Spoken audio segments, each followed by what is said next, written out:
नमस्कार, आप देख रहे हैं न्यूज़ वन इंडिया और मैं हूं आपके साथ सपना शर्मा। खबरों की शुरुआत करते हैं। उत्तराखंड की ब्यूरोक्रेसी से जुड़ी बड़ी जानकारी मिल रही है। आपको बता दें, तबादले से नाराज एक आईएएस ने मुख्य सचिव को पत्र लिखा है। ये सूत्र के हवाले से बड़ी जानकारी निकलकर सामने आ रही है। नई तैनाती आदेश से नाराज होकर इस्तीफे के लिए यहां पर पत्र लिखा गया है, ये जानकारी मिल रही है। आपको बता दें कि ब्यूरोक्रेसी से जुड़ी ये बड़ी खबर है। तबादले से नाराज एक आईएएस ने मुख्य सचिव को पत्र लिखा है, ये जानकारी मिल रही है। नई तैनाती आदेश से नाराज होकर इस्तीफे के लिए ये पत्र लिखा गया है। सूत्र के हवाले से ये बड़ी खबर है। आपको बता दें कि पत्र लिखने वाले आईएएस अफसर नहीं उठा रहे हैं किसी का फोन। जिले के जिम्मेदार अफसरों से भी नहीं कर सकते हैं बात।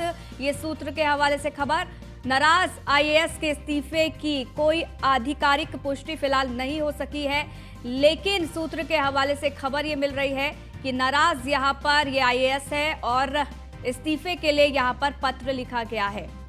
हालांकि सुदीप जैन ब्यूरो चीफ हमारे साथ जुड़ गए, जानकारी उनसे लेते हैं। सूत्र के हवाले से बड़ी जानकारी निकलकर सामने आ रही है। अंतरखाने से क्या खबर मिल रही है, क्योंकि यहाँ बताया जा रहा है कि तबादले से नाराज एक आईएएस ने मुख्य सचिव को पत्र लिखा है, इस्तीफे के लिए पत्र लिखा गया है।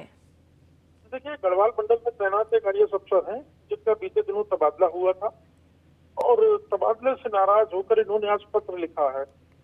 सूत्रों ने इसकी जानकारी दी है, आधिकारिक रूप से पुष्टि नहीं है, परंतु उनके इस पत्र को लेकर ब्यूरोक्रेसी में काफी हलचल है और उनके इस कदम को कई जानकार सीनियर अफसर गलत बता रहे हैं और सोशल मीडिया में तो यहाँ तक चलने लगा है कि मुख्यमंत्री को इनसे इस्तीफा ले ही लेना चाहिए।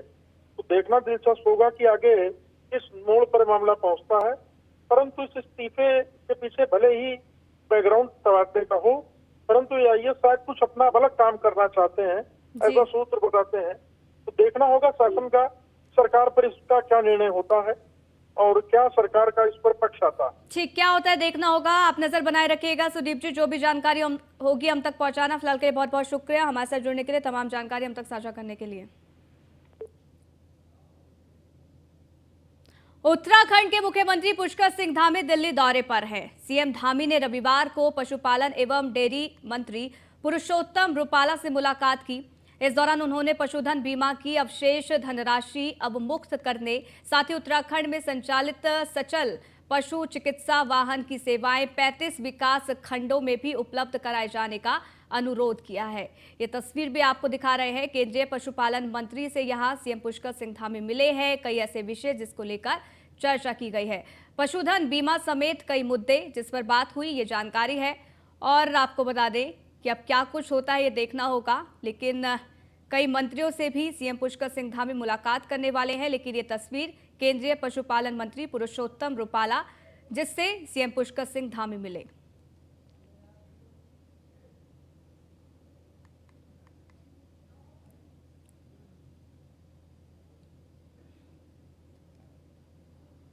मैं पुरुषोत्तम रूपाला जी से मिला हूँ। वहाँ पर हमको पहले 60 मोबाइल वैनें मिली हैं वेटनरी यूनिट की। अभी 35 विकासखंड ऐसे हैं जहाँ पर अभी मोबाइल वैन नहीं है वेटनरी की। वहाँ पर भी मैंने उनसे कहा है कि वो मिल जाएंगी। तो निश्चित रूप से उत्तराखंड जैसे राज्य में जहाँ की भौगोलिक परिस्थितियाँ अत्यधिक कठिन है, तो उससे बहुत आसानी होगी हमारे पशु पालकों को, पशुधन के क्षेत्र में काम करने वाले लोगों को। तो उन्होंने कहा है। और इसी प्रकार से एक्वा के क्षेत्र में एक हमारा बड़ा एक्वा पार्क सितारगंज में बनाया जा रहा है, उसकी धनराशि हमको जल्दी से जल्दी जो है। मुख्यमंत्री पुष्कर सिंह धामी ने नई दिल्ली में रक्षा मंत्री राजनाथ सिंह से शिष्टाचार भेंट की है। मुख्यमंत्री ने केंद्रीय रक्षा मंत्री से रानीखेत और लैंसडाउन में छावनी बोर्डों को भंग करने और सैन्य स्टेशनों से बाहर के क्षेत्रों को राज्य प्रशासन को हस्तांतरित करने का अनुरोध भी यहां पर किया है। आपको बता दें कि मुख्यमंत्री धामी ने हिमाचल प्रदेश के योल में छावनी बोर्डों को भंग करने और छावनियों के नागरिक क्षेत्रों को नगरपालिका के साथ विलय करने और छावनियों को सैन्य स्टेशनों के रूप में फिर से नामित करने के निर्माण का स्वागत किया है।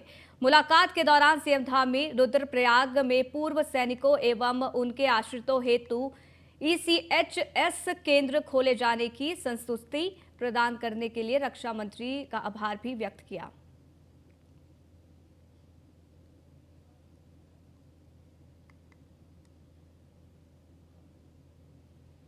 उत्तराखंड में यूनिफॉर्म सिविल कोड को लेकर चर्चाओं के बीच मुख्यमंत्री पुष्कर सिंह धामी ने न्यूज वन इंडिया के ब्यूरो चीफ सुदीप जैन से खास बातचीत की है। सीएम धामी ने क्या कुछ कहा है, सुनवाते हैं। उत्तराखंड में यूनिफॉर्म सिविल कोड का जो मुख्यमंत्री पुष्कर सिंह धामी ने विधानसभा चुनाव से पहले ऐलान किया था, उसका फाइनल ड्राफ्ट लगभग बनकर तैयार है। कल कमेटी ने दिल्ली में प्रेस कॉन्फ्रेंस करके विस्तृत जानकारी दे दी। हमारे साथ बातचीत करने के लिए मुख्यमंत्री पुष्कर सिंह धामी हैं। सर, एक उत्तराखंड से निकला विषय, ये बहुत बड़ी बात है कि बीते 22 वर्षों में शायद ऐसा पहली बार होगा कि उत्तराखंड से निकला विषय अब राष्ट्रीय मुद्दा बन चुका है और इसके समर्थन में विपक्षी दल भी आ रहे हैं। हालांकि विरोध है, सबकी अपनी राय है, लेकिन विपक्षी दल भी इसके समर्थन में आ रहे हैं। कैसे देखते हैं? उत्तराखंड की देवतुल्य जनता ने इसके लिए हमको मैंडेट दिया और चुनाव, जो आम चुनाव विधानसभा के हुए, उस चुनाव से पहले हमने उत्तराखंड की देवतुल्य जनता के समक्ष प्रस्ताव रखा था और उन्होंने इस पर हमको अपना आशीर्वाद दिया कि आप आगे बढ़िए, इसको उत्तराखंड में लागू होना चाहिए। मैं उत्तराखंड की देवतुल्य जनता का धन्यवाद देना चाहता हूँ कि उन्होंने जागरूकता से और समाज का एक बहुत बड़ा संवेदनशील मुद्दा जिस पर समय समय पर बात उठती रही, उस पर उत्तराखंड के लोगों ने आगे आकर हमको सरकार में आने का मौका दिया, दोबारा सेवा करने का अवसर प्रदान किया। तो मैं ऐसा मानता हूं कि उत्तराखंड की जनता सही मायने में इसके लिए जो ड्राफ्ट बनकर तैयार हुआ है, वो बधाई उन्हीं को है, उनका मैं आभार व्यक्त करना चाहता हूं। सर, हमारे पड़ोसी राज्य में हिमाचल प्रदेश में कांग्रेस की सरकार है, वहां के पीडब्ल्यूडी मिनिस्टर विक्रमादित्य इसके समर्थन में है। महाराष्ट्र में उद्धव गुट भले ही अब सत्ता में नहीं, परंतु वो भी समर्थन में है, वो भी एक अपनी बैठक कर रहे हैं, हालांकि रणनीति का खुलासा नहीं किया। केरल के राज्यपाल इसे बहुत बेहतर मानते हैं। पूरे देश में इसको लेकर एक पॉजिटिव संदेश है। महत्वपूर्ण बात यह है कि केंद्र में जो आपकी पार्टी के बड़े नेता हैं, वो भी इसको लेकर अब एक बड़ी एक्सरसाइज कर रहे हैं। केंद्र भी इसको विधेयक के रूप में लाने की तैयारी में है। तो क्या सर मानते हैं कि उत्तराखंड से निकला विषय जो पूरे देश में गया, इसको लेकर एक पॉजिटिव माहौल भी बना है, राष्ट्रीयता की भी एक भावना और मजबूत हुई है? निश्चित रूप से एक देश के अंदर लगातार ये बात लंबे समय से उठती रही है कि देश में रहने वाले हर एक व्यक्ति के लिए एक समान कानून होना चाहिए और भारत के संविधान के अनुच्छेद 44 में इसका प्रावधान किया गया है। उस समय बाबा साहब भीमराव अंबेडकर जी, उनके द्वारा जो संविधान बनाया गया, उसमें भी इसका उल्लेख है। इसलिए जो भारत की विधि व्यवस्था है, भारत के संविधान पर जिनकी आस्था है, जिनका विश्वास है, सारे लोग स्वागत करेंगे और ये हम किसी के विरोध में नहीं लाए हैं, ये तो हम सबके संतुष्टिकरण के लिए लाए हैं, सबके उत्थान के लिए लाए हैं, सबके सशक्तिकरण के लिए लाए हैं। सर, चुनाव से पहले बहुत शांतिपूर्ण तरीके से, जैसा कि आपका हंसमुख व्यवहार भी है, बहुत शांतिपूर्ण तरीके से आपने इसका ऐलान किया, कमेटी बनी और कमेटी की ड्राफ्ट जो है वो लगभग बनकर तैयार है। माना जा रहा था कि 30 जून को ड्राफ्ट आ सकता है, हालांकि कुछ विलंब है। तो क्या माना जाए सर, जुलाई अंत में या अगस्त में सरकार विधानसभा सत्र बुला रही है? अभी ड्राफ्ट हमको मिलने वाला है, जैसे ही हमको ड्राफ्ट मिलेगा तो हम आगे की जो रणनीति है उस बनाएंगे। आगे का जो भी कार्यक्रम बनेगा जल्द से जल्द हम इसको लागू कर देंगे। कोई बातचीत हुई है क्या? नहीं, अभी कमेटी के लोगों ने इतना ही बताया है कि उन्होंने ड्राफ्ट बना लिया है और जल्दी ही हमको सौंपेंगे। सर, 15 तारीख को केंद्रीय गृह मंत्री अमित शाह जी भी उत्तराखंड में रहेंगे, वो मध्य क्षेत्रीय परिषद की बैठक में आ रहे हैं। तो क्या उनके समक्ष भी ये विषय उठने वाला है? क्योंकि केंद्र में वो गृह मंत्रालय भी उनके पास है और गृह मंत्रालय भी इसको विधेयक के रूप में भी आगे प्रोसेस कर रहा है। तो क्या माना जाए ये दिन और भी महत्वपूर्ण होगा यूसीसी को लेकर? नहीं, देखिए, माननीय केंद्रीय गृह मंत्री जी हमारे सर्वोच्च नेता हैं और उनका मार्गदर्शन हम लेते रहते हैं। सभी विषयों पर उनका मार्गदर्शन मिलता है और राज्य के लिए जो भी जरूरी मुद्दे होते हैं वो हमको मार्गदर्शन भी देते हैं और हम उनके दिए हुए मार्गदर्शन से आगे भी बढ़ते हैं। लोगों ने इसको लागू करने के लिए अपना समर्थन दिया है, हम उसको लागू करने की दिशा में आगे बढ़ रहे हैं।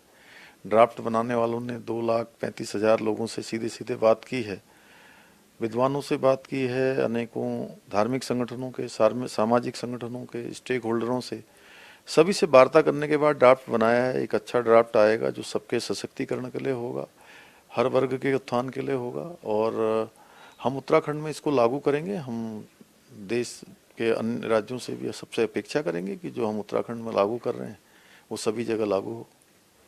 तो आप थे मुख्यमंत्री पुष्कर सिंह धामी, जिन्होंने यूसीसी पर बहुत दो टूक कहा है कि लोग भी इसका पालन करें, क्योंकि ये किसी के खिलाफ नहीं है। इसके पीछे एक ही भावना है कि एक देश एक नियम एक कानून होना चाहिए, और केंद्र सरकार भी इस पर विधेयक लाने के दिशा में आगे बढ़ रही है। तो उत्तराखंड से राष्ट्रीय स्तर पर एक बड़ा संदेश भी गया है। कैमरा सहयोगी अंजीत के साथ सुदीप जैन, न्यूज़ 1 इंडिया, देहरादून। उत्तराखंड। वहीं चमोली से खबर है, जहां बद्रीनाथ राष्ट्रीय राजमार्ग बंद हो गया है। आपको बता दें कि लाम बगड़ और खचड़ू नाले के पास बंद हुआ एनएच नदी में उफान के चलते सड़क पर मलबा आ गया है। और आपको बता दें कि मलबा आने और सड़क बहने से हाईवे बंद हो गया है। बद्रीनाथ हाईवे को खोलने में बीआरओ हालांकि जुटा हुआ है। सड़क के दोनों ओर लगी वाहनों की लंबी लंबी कतारें। जगह जगह हाईवे बंद होने से जो यात्री हैं वो परेशान होते नजर आ रहे हैं। हालांकि ये तस्वीर भी आपको दिखा रहे हैं, क्योंकि आपको बता दें कि झमाझम बारिश हो रही है, जिसके चलते जो राजमार्ग है वो प्रभावित होता नजर आ रहा है, बंद हो गया है। और इसके चलते लोगों को खासा दिक्कतों का सामना करना पड़ रहा है। तो सड़क के दोनों ओर लंबी लंबी कतारें वाहनों की लगी हुई हैं। जगह जगह हाईवे जो है वो बंद हो गया है। यात्रियों को खासा दिक्कतों का सामना करना पड़ रहा है, क्योंकि चारधाम यात्रा भी चल रही है। और ऐसे में बारिश होने के चलते परेशानियों का सामना यहां पर लोगों को करना पड़ रहा है। वे पहाड़ों में लगातार हो रही बारिश के चलते गंगा के साथ सहायक नदियां भी उफान पर आ गई है। ऋषिकेश में चंद्रभागा नदी में लगातार पानी बढ़ता हुआ दिखाई दे रहा है। चंद्रभागा पुल के नीचे अस्थायी रूप से बनी पार्किंग में पानी आने की वजह से बंद हो गई है। और ऐसे में पहाड़ जाने वाले छोटे वाहन और लोडर वाहन चंद्रभागा नदी की पार्किंग में नहीं खड़े हो पा रहे हैं। तो देखिए कितना पानी भर गया है। इसकी तस्वीरें भी आपको लगातार ऋषिकेश से दिखा रहे हैं। यहाँ पर चंद्रभागा नदी भी उफान पर है, और ऐसे में लोग यहाँ पर पार्किंग भी नहीं कर पा रहे हैं।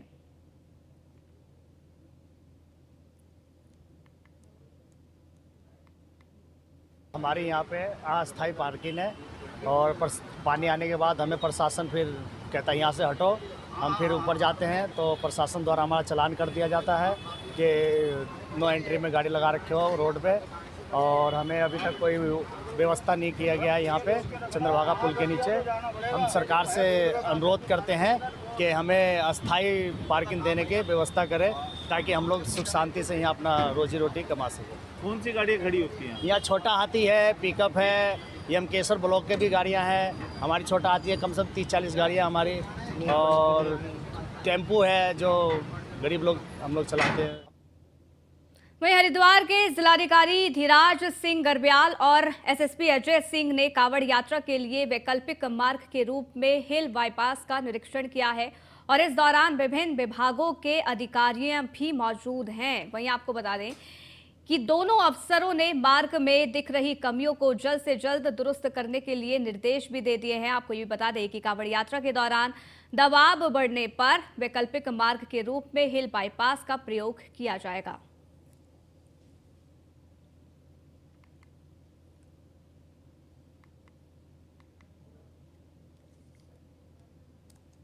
निरीक्षण इसलिए चल रहा है, हिल बाईपास हमारा महत्वपूर्ण क्षेत्र रहता है, जहाँ से हमारे कांवड़ के लोग को निकाला जाता है जब ज़्यादा भीड़ होती है। साथ ही साथ मोतीचूर रेलवे स्टेशन पर भी हमारी स्पेशल ट्रेन चलेगी, जहाँ से कांवड़िए जो है हल्की पैड़ी अन्य स्थानों पर जाएंगे। तो उन्हीं व्यवस्थाओं को देखने के लिए समस्त हमारे पुलिस और प्रशासन की टीम यहाँ पर विजिट कर रही है। सर, एक सख्त हिदायत दी है, ड्यूटी में बहुत ही महत्वपूर्ण ड्यूटी है। ये मेला सिर्फ हरिद्वार या उत्तराखंड का न होगा, पूरे देश का ये पूरी मेला है, और उसमें सभी की निगाहें रहती होगी। बहुत बड़ी धार्मिक आस्था से जुड़ा हुआ ये मेला है, तो इसीलिए सभी को सख्त हिदायत है कि कहीं किसी प्रकार की कोई लापरवाही ना हो, किसी भी कांवड़िए के साथ कोई अभद्र व्यवहार ना हो। निरीक्षण इसलिए चल रहा है, हिल बाईपास हमारा। वहीं उत्तराखंड में 5वें धाम के रूप में सैन्य धाम स्थापित किया जा रहा है। यह सैन्य धाम देहरादून के आपको बता दें कि गुनियाल गांव में बनाया जा रहा है, जिसके बाद प्रदेश के विभिन्न जिलों से पवित्र जल देहरादून पहुंच गया है। देहरादून के घंटाघर में जल संग्रहालय यात्रा का स्वागत बीजेपी प्रदेश अध्यक्ष महेंद्र भट्ट, सैनिक कल्याण मंत्री गणेश जोशी और बीजेपी विधायक खजान दास के साथ ही बीजेपी कार्यकर्ताओं ने भी किया है। आपको ये बता दें कि 3 जुलाई को अमर ज्योति जवान का निर्माण कार्य शुरू होने जा रहा है, और इसके लिए प्रदेश की 13 नदियों का पवित्र जल सैन्य धाम में निर्मित होने वाले अमर जवान ज्योति की आधारशिला पर प्रतिष्ठापित किया जाएगा।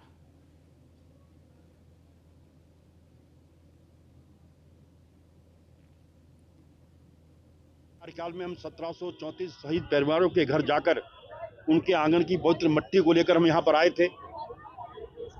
कल उस पवित्र माटी से अमर जवान ज्योति जो दिन रात शहीदों के सम्मान में जलती है उसका प्रतिस्थापन वहाँ पर किया जाएगा। और वहीं हमने उत्तराखंड की पवित्र नदियों का जल आज लेकर इस उत्साह के साथ हमारे सैनिक कल्याण के लोग, हमारे कार्यकर्ता, और कल मैं टीवी में देख रहा था जब अल्मोड़ा में जब हरिद्वार से जल आ रहा था तो इस प्रकार का जन सैलाब वहां पर था। हमारे सैनिक कल्याण मंत्री जी द्वारा जो सैन्य धाम, खासतौर पर प्रधानमंत्री जी का भी हृदय से आभार व्यक्त करता हूं कि उनका मन में भाव था कि उत्तराखंड के अंदर 5वां धाम स्थापित होना चाहिए और सैन्य धाम के रूप में वो धाम आज हमारे मध्य में है।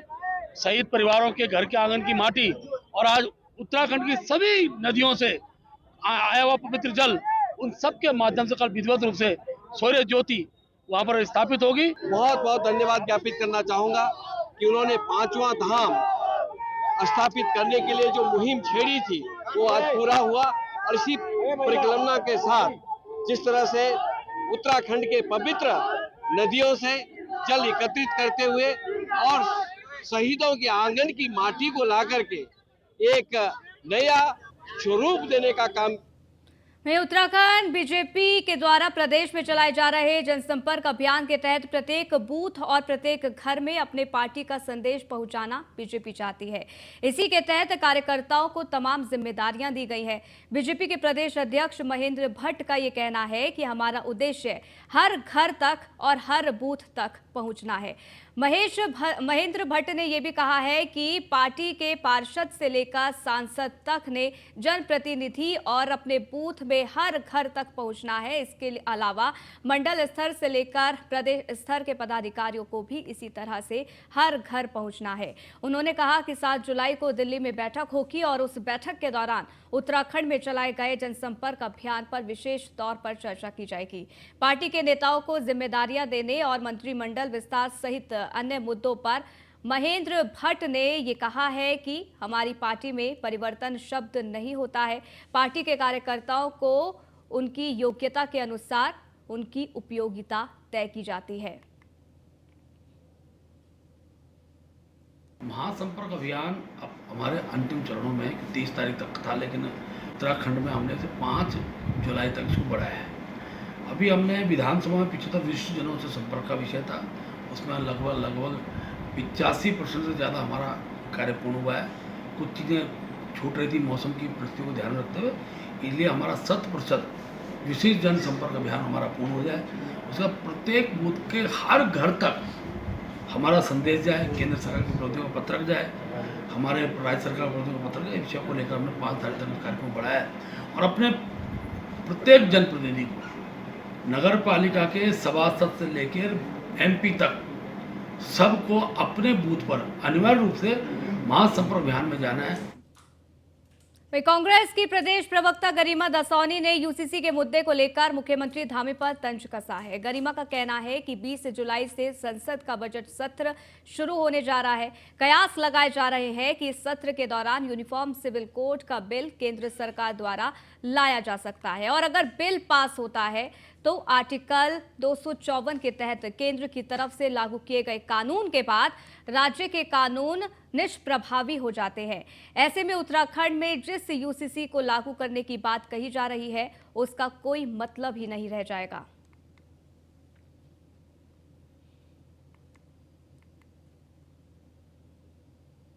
मैं मुख्यमंत्री पुष्कर सिंह धामी और उनकी पूरी सरकार को आईना दिखाने आई हूं कि जनता को इतना बेवकूफ़ मत समझिए, और ख़ास करके मुख्य विपक्षी दल को तो, क्योंकि केंद्र सरकार 2 बार स्पष्ट रूप से कह चुकी है। अब तो मोदी जी ने सीधे भोपाल से ये बात कही है कि यूनिफॉर्म सिविल कोड जो है पूरे देश में लागू होगा, और यदि 20 जुलाई को शुरू होने वाले मानसून सत्र में केंद्र सरकार इस बिल को ले आती है और सर्वसम्मति से ये पास हो भी जाता है, बहुमत के साथ ये पास हो भी जाता है, तो फिर आर्टिकल 254 जो है संविधान का, वो कहता है, उसका पहला क्लॉज कहता है कि जैसे ही केंद्र कोई कानून लाएगा तो वो अम्ब्रेला कानून हो जाएगा और राज्यों का कानून निष्प्रभावी हो जाएगा। कांग्रेस जल्द ऋषिकेश में MDDA के कार्यालय का घेराव करेगी। जरूरत पड़ने पर MDDA की कार्यशैली को लेकर कागजों के साथ कोर्ट का दरवाजा भी खटखटाएगी। ये कहना है कांग्रेस नेता जयेंद्र रमोला का। आपको बता दें कि जयेंद्र रमोला ने प्रेस कॉन्फ्रेंस कर आरोप लगाया है कि एमडीडीए रसूखदारों पर कार्रवाई नहीं कर रहा है। छोटे छोटे भूखंड पर आशियाना बनाने वाले लोगों पर एमडीडीए सीलिंग की कार्रवाई कर रहा है। एमडीडीए का बहुत ही जल्दी हम घेराव करने वाले हैं बड़े स्तर पर और एमडीडीए को आईना दिखाने का काम करेंगे। एमडीडीए की बहुत संदिग्ध भूमिका है। एमडीडीए के जो उपाध्यक्ष हैं उनको भी मैंने एक दिन तिलक रोड के एक मामले में फोन किया था। क्षणिक 1 घंटे के लिए वो अवैध निर्माण बंद हुआ, लेकिन उसके बाद फिर काम हो गया, क्योंकि पब्लिक बताती है। और आप समझिए कि मैं गारंटी के साथ कह सकता हूं कि ऋषिकेश नगर क्षेत्र के, ऋषिकेश विधानसभा क्षेत्र में ऐसा कोई भवन वो दिखा दें जो बिना मानचित्र के, जो बिल्कुल मानचित्र के अनुसार बन रहा हो, तो मैं कॉर्बेट टाइगर रिजर्व के नाम पर कॉटेज बेचने का मामला सोशल मीडिया पर इन दिनों खूब चर्चाओं में है। इस मामले में बीजेपी नेता का नाम जुड़ जाने से विपक्षी पार्टी कांग्रेस ने भी आड़े हाथों लिया है और सरकार से जांच कराए जाने की मांग की है। वहीं कॉर्बेट टाइगर रिजर्व के निदेशक धीरज पांडे के मुताबिक उनके पास इस तरह की शिकायत आई थी और उन्होंने जांच के बाद पाया कि जमीन का कॉर्बेट से कोई लेना देना नहीं है। जिस जमीन पर ये कॉटेज बनाया जा रहा है वह कॉर्बेट की सीमा से 8 किलोमीटर दूर है। वहीं इस पूरे मामले पर कांग्रेस प्रवक्ता गरिमा दसौनी ने बीजेपी को कटघरे में खड़ा करते हुए ये कहा है कि उत्तराखंड को सख्त भू कानून की जरूरत है। वहीं इस पूरे मामले पर बीजेपी प्रवक्ता विनोद सुवाल का ये कहना है कि भारतीय जनता पार्टी उत्तराखंड में पुष्कर सिंह धामी के नेतृत्व में सुशासन का राज दे रही है और कोई भी हो उसे जमीन खुर्द-बुर्द करने की कोई संभावना नहीं है। सीएम धामी के नेतृत्व में ही फॉरेस्ट की कई एकड़ जमीन को अतिक्रमण मुक्त कराया गया है।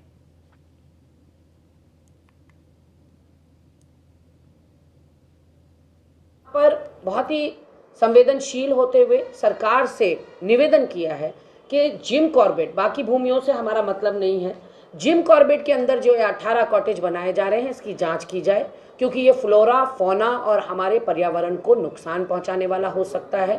उत्तराखंड को एक सख्त भू कानून की ज़रूरत है, क्योंकि तेजेंद्र पाल सिंह बग्गा उत्तराखंड को बिलोंग नहीं करते। इसलिए निवेदन ये भी है कि 2018 के बाद जो आपने सीमा हटा दी है बाहरी लोगों के लिए, पहले आओ पहले पाओ की तर्ज पर, कृपया करके उस पर भारतीय जनता पार्टी उत्तराखंड राज्य के अंदर पुष्कर सिंह धामी जी के नेतृत्व में एक सुशासन का राज दे रही है। उस पर किसी भी तरह से कोई भी हो, किसी को भी ज़मीन खुर्द-बुर्द करने का कोई संभावनाएं नहीं है। निश्चित रूप से पुष्कर सिंह धामी जी के नेतृत्व में अभी लगभग कई सौ एकड़ जो फॉरेस्ट की थी उसको मुक्त करवाया गया है। किसी भी स्थान पर अगर इस तरह की कोई बात होगी तो निश्चित रूप से उनके खिलाफ कार्रवाई होगी और ये जाँच का विषय है जो आपने कहा है। भारतीय तो इस बुलेटिन में फिलहाल के लिए बस इतना ही। रुकेंगे एक छोटे से ब्रेक के लिए। देखते रहिए न्यूज़ 1 इंडिया।